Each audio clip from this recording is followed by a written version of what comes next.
Bismillahirrahmanirrahim. Assalamualaikum warahmatullahi wabarakatuh. Perkenalkan, nama saya Syaratul Jana. Dalam kesempatan kali ini saya akan membahas tentang teori belajar dan pembelajaran. Nah, belajar itu bagaikan air mengalir di sebuah sungai, mengalir, dinamis, penuh resiko dan menggairahkan. Ada kesalahan, kreativitas, potensi, dan ketakjuban mengisi tempat itu.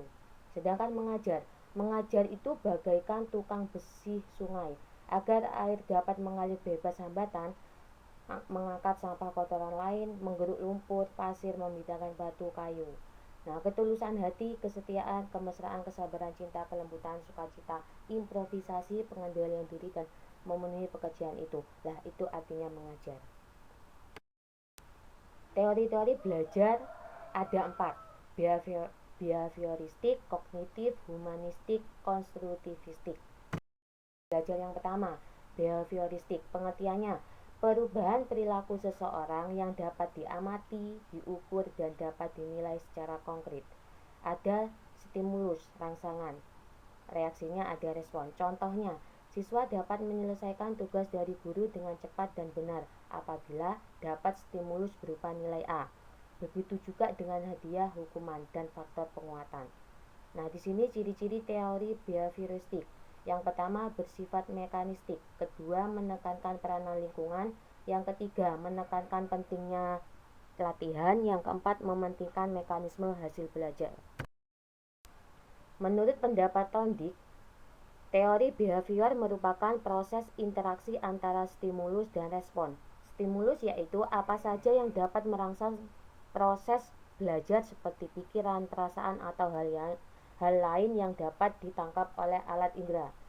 Sedangkan respon, reaksi yang dimunculkan peserta didik saat belajar yang dapat berupa pikiran, perasaan, atau gerakan. Hukum Thorndike. Hukum kesiapan. Semakin siap individu untuk belajar, timbul kepuasan, akan dipertahankan atau diperkuatkan. Yang kedua, hukum latihan. Prinsip utama dalam belajar adalah pengulangan. Makin sering diulangi, maka pelajaran akan semakin dikuasai. Yang ketiga, hukum akibat. Suatu perbuatan yang disertai akibat menyenangkan cenderung dipertahankan dan lain kali akan diulangi. Sedangkan perbuatan yang diikuti akibat tidak menyenangkan cenderung dihentikan dan tidak dapat diulangi. Menurut pendapat Watson, belajar sebagai proses interaksi antara stimulus dan respon. Stimulus dan respon yang dimaksud harus dapat diamati dan dapat diukur. Perubahan mental dalam diri seseorang selama proses belajar tidak diperhitungkan karena tidak dapat diamati. Menurut Edwin Guthrie percaya bahwa hukuman atau punishment memegang peranan penting dalam proses belajar. Hukuman yang diberikan pada saat yang tepat akan mampu mengubah tingkah laku seseorang. Individu yang sedang belajar harus dibimbing melakukan apa yang harus dipelajari. Menurut Skinner, stimulus dan respon berinteraksi dengan lingkungannya, ada perubahan tingkah laku, stimulus saling berinteraksi, mempengaruhi respon, muncullah konsekuensi, terjadilah tingkah laku. Menurut Ivan Pavlov, individu dapat dikendalikan melalui cara mengganti stimulus yang tepat untuk mendapatkan pengulangan respon yang diinginkan.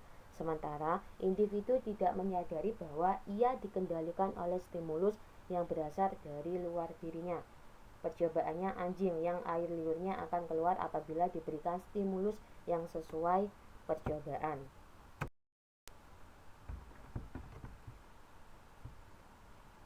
Aplikasi teori behavioristik terhadap pembelajaran siswa. Yang pertama, guru menyusun bahan pelajaran dalam bentuk yang sudah siap. Materi yang disampaikan secara utuh oleh guru. Guru tidak banyak memberikan ceramah, tetapi instruksi singkat yang diikuti contoh-contoh. Yang ketiga, bahan pelajaran disusun dari yang sederhana sampai pada yang kompleks. Yang keempat, pembelajaran berorientasi pada hasil yang dapat diukur dan diamati. Yang kelima, kesalahan harus segera diperbaiki. Yang keenam, pengulangan dan latihan digunakan supaya perilaku yang diinginkan dapat menjadi kebiasaan. Dan yang ketujuh, evaluasi atau penilaian didasari atas perilaku yang Kesimpulan, teori behavioristik cenderung mengarahkan peserta didik untuk berpikir linier, konvergen, tidak kreatif, dan tidak produktif.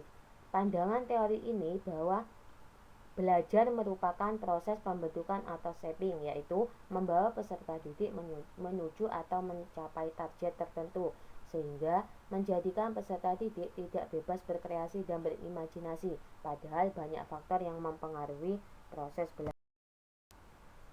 Nah, teori belajar yang kedua adalah teori pembelajaran kognitif, artinya pembelajaran yang lebih menekankan pada pengetahuan dan pengalaman yang dimiliki peserta didik.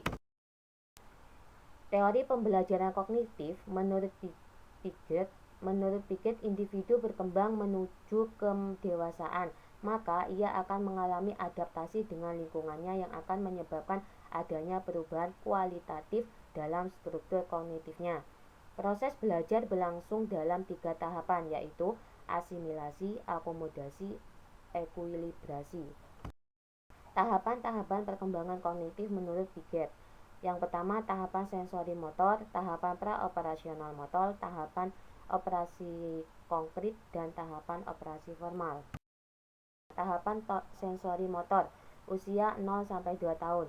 Usia 2 tahun pertama, anak dapat sedikit memahami lingkungannya dengan cara melihat, meraba, atau memegang, mengecap, mencium, dan menggerakkan. Anak tersebut mengetahui bahwa perilaku yang tertentu menimbulkan akibat tertentu pula bagi dirinya. Tahapan yang kedua, pra-operasional, umur 2-7 tahun. Pada tahap ini telah mampu menggunakan bahasa dalam mengembangkan konsepnya, walaupun masih sangat sederhana. Tahapan yang ketiga, operasi konkret, usia 7-11 tahun. Dalam tahap ini, anak sudah mengembangkan pikiran logis dalam upaya memahami lingkungan sekitarnya. Anak didik terlalu menggantungkan diri pada informasi yang datangnya dari panca indera. Yang keempat, tahapan operasional formal, usia 11-15 tahun. Pada tahap ini, anak sudah mampu berpikir abstrak, yaitu berpikir mengenai gagasan. Anak dengan operasional formal ini sudah dapat memikirkan beberapa alternatif pemecahan suatu masalah. Teori belajar kognitif Brunner dikenal dengan free discovery learning, yang menyatakan bahwa proses belajar akan berjalan dengan baik jika pendidik memberikan kesempatan kepada peserta didiknya untuk menemukan suatu konsep, teori, aturan, atau penambahan melalui contoh-contoh yang ia jumpai ke dalam hidupannya. Ada 3 tahapan cara melihat lingkungan. Tahapan enaktif, dalam memahami dunia di sekitarnya anak menggunakan pengetahuan motorik. Tahapan ikonik, dalam memahami dunia di sekitarnya anak belajar melalui bentuk perumpamaan perbandingan. Tahapan simbolik, kemampuan dalam berbahasa, logika, matematika sangat mempengaruhi ide-ide abstrak.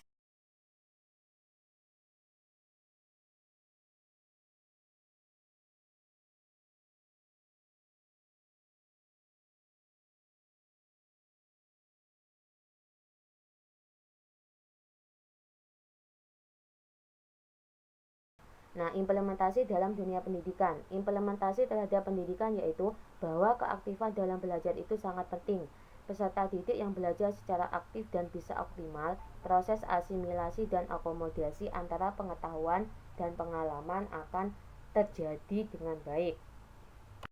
Kelebihan dan kekurangan teori pembelajaran kognitif. Kelebihannya dapat meningkatkan kemampuan peserta didik untuk memecahkan suatu masalah, dapat meningkatkan motivasi, dapat membantu peserta didik untuk memahami bahan belajar dengan lebih mudah. Nah, kekurangannya, keberhasilan pembelajaran didasarkan pada kemampuan peserta didik. Pendidik dituntut mengikuti keaktifan peserta didiknya. Fasilitas harus mendukung. Teori yang ketiga, teori humanistik. Humanistik lebih melihat pada sisi perkembangan kepribadian manusia daripada berfokus pada ketidaknormalan atau sakit seperti yang dilihat oleh teori Freud. Pendekatan ini melihat kejadian setelah sakit tersebut sembuh, yaitu bagaimana manusia membangun dirinya untuk melakukan hal-hal yang positif. Kemampuan bertindak positif ini yang disebut sebagai potensi manusia, dan para pendidik yang beraliran humanistik biasanya memfokuskan pengajarannya pada pembangunan kemampuan positif. Implikasi teori humanistik pada pembelajaran siswa. Semua komponen pendidikan termasuk tujuan pendidikan diarahkan pada terbentuknya manusia yang ideal. Manusia yang dicita-citakan yaitu manusia yang mampu mencapai aktualisasi diri. Untuk itu, sangat perlu diperhatikan bagaimana perkembangan peserta didik dalam mengaktualisasi dirinya, pemahaman terhadap dirinya, serta realisasi diri. Implikasi teori humanistik lebih menunjuk pada roh atau spirit selama proses pembelajaran yang mewarnai metode-metode yang diterapkan. Dalam teori ini, peran guru menjadi fasilitator dan memberikan motivasi kesadaran mengenai makna belajar dalam kehidupan siswa. Guru memfasilitasi pengalaman belajar kepada siswa dan mendampingi siswa untuk memperoleh tujuan pembelajaran. Siswa berperan sebagai pelaku utama dan yang memaknai proses pengalaman belajarnya sendiri. Diharapkan siswa memahami potensi diri, mengembangkan potensi dirinya secara positif dan meminimalkan potensi diri yang bersifat negatif. Karena seseorang akan dapat belajar dengan baik jika mempunyai pengertian tentang dirinya sendiri dan dapat membuat pilihan-pilihan secara bebas ke arah mana ia akan berkembang. Fokus belajar sebagai proses membantu individu agar dirinya mampu membantu dirinya sendiri. Setiap individu memiliki kemampuan yang terbaik dalam dirinya dan akan berkembang secara optimal jika diberikan kesempatan. Yang keempat, teori konstruktivistik. Teori ini percaya bahwa siswa mampu mencari sendiri masalah, menyusun sendiri pengetahuannya melalui kemampuan berpikir dan tantangan yang dihadapinya, menyelesaikan dan membuat konsep mengenai keseluruhan pengalaman realistik dan teori dalam satu pengetahuan utuh. Jean Piaget menyatakan bahwa pengetahuan yang diperoleh seorang anak merupakan hasil dari konstruksi pengetahuan awal yang telah dimiliki dengan pengetahuan yang baru diperolehnya melalui dua cara, yaitu asimilasi, yaitu integrasi konsep yang merupakan tambahan atau penyempurnaan dari konsep awal yang dimiliki. Yang kedua, akomodasi terbentuknya konsep baru pada anak karena konsep awal tidak sesuai dengan pengalaman baru yang diperoleh. Kesimpulan, teori behavioristik cenderung mengarahkan peserta didik untuk berpikir linier, konvergen, tidak kreatif, dan tidak produktif. Pandangan teori ini bahwa belajar merupakan proses pembentukan atau shaping, yaitu membawa peserta didik menuju atau mencapai. Karakteristik pembelajaran konstruktivisme menurut Driver dan Bell. Siswa tidak dipandang sebagai sesuatu yang pasif, melainkan memiliki tujuan. Belajar mempertimbangkan seoptimal mungkin proses keterlibatan siswa. Pengetahuan bukan sesuatu yang datang dari luar, melainkan dikonstruksi secara personal. Pembelajaran bukanlah transmisi pengetahuan. Kurikulum bukanlah sekedar dipelajari, melainkan seperangkat pembelajaran, materi, dan sumber. Implikasi teori konstruktivistik yaitu yang pertama, tujuan pendidikan menurut teori belajar konstruktivisme adalah menghasilkan individu atau anak yang memiliki kemampuan berpikir untuk menyelesaikan setiap persoalan yang dihadapi. Yang kedua, kurikulum dirancang sedemikian rupa sehingga terjadi situasi yang memungkinkan pengetahuan dan keterampilan dapat dikonstruksi oleh peserta didik. Selain itu, latihan memecahkan masalah seringkali dilakukan melalui belajar kelompok dengan menganalisis masalah dalam kehidupan sehari-hari. Yang ketiga, peserta didik diharapkan selalu aktif dan dapat menemukan cara belajar yang sesuai bagi dirinya. Guru hanya berfungsi sebagai mediator, fasilitator, dan teman yang membuat situasi yang kondusif untuk terjadinya konstruksi pengetahuan pada diri peserta didik. Terima kasih, cukup sekian penjelasan dari saya. Mudah-mudahan bermanfaat. Salah kurangnya saya mohon maaf. Akhirul kalam, wallahul muwaffiq ila aqwamit thoriq. Wassalamualaikum warahmatullahi wabarakatuh.